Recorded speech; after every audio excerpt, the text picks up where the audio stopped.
La China-Britain Trade Expo a ouvert ses portes cette semaine à pas moins de 500 entreprises, une dizaine de partenaires parmi lesquels de grands noms de l'hôtellerie, l'éducation ou encore de l'audit en entreprise et des membres du Parlement anglais ainsi que des représentants politiques de nombreux pays.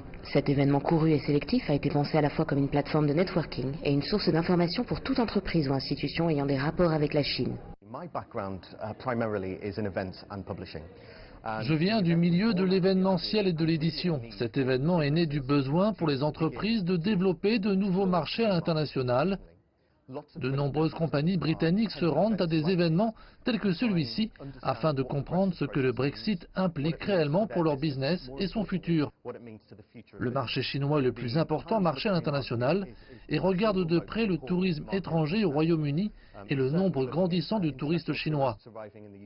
Les entreprises britanniques ne comprennent cependant pas encore comment approcher le public chinois et je pense que ce sera l'enjeu principal de la journée. La conférence ne pouvait esquiver le sujet brûlant de l'actualité, le Brexit, sur lequel se sont exprimés James Watt, ancien ambassadeur du Royaume-Uni en Égypte, Jordanie et au Liban, ainsi que Barry Tomerlin, spécialiste en culture internationale d'entreprise. Arlene Foster, chef de file du Parti unioniste démocrate d'Irlande du Nord, était aussi présente à l'événement. J'ai été la représentante au commerce de l'Irlande du Nord.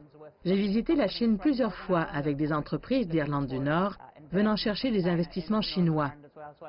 J'ai voulu venir pour comprendre cet environnement d'échange et d'investissement en Chine. Je pense qu'il est primordial que le Royaume-Uni ait une vision plus internationale. Le monde est devenu beaucoup plus petit que lorsque j'ai commencé la politique. Et je pense que c'est une bonne chose car cela permet au commerce de se développer tout autour du globe. Et bien entendu, la Chine est un marché important pour le Royaume-Uni.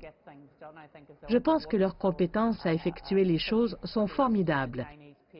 J'ai la chance de me rendre également dans le nord, à Shenyang, ce qui est très différent de Shanghai ou Pékin.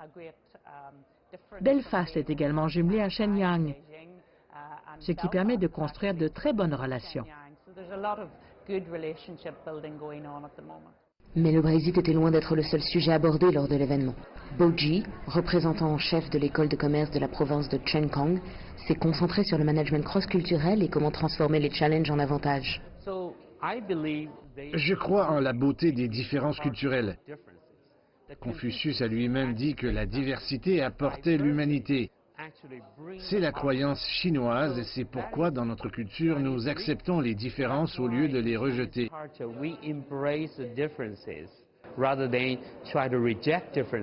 Un programme captivant et des rencontres d'exception. Telle était la promesse de la China-Britain Trade Expo de 2019. Au vu de l'affluence et de l'engagement des participants, le pari a été réussi pour la 4e année consécutive. Et nul doute que les conférences ont inspiré bon nombre d'entreprises britanniques et internationales. Les organisateurs de l'événement auraient-ils trouvé la bonne recette pour démarrer l'année 2019 sous le signe de la Chine? C'est en tout cas l'impression que nous ont donné bon nombre de visiteurs que nous avons rencontrés aujourd'hui. Floriane Virgile, Londres, CGTN.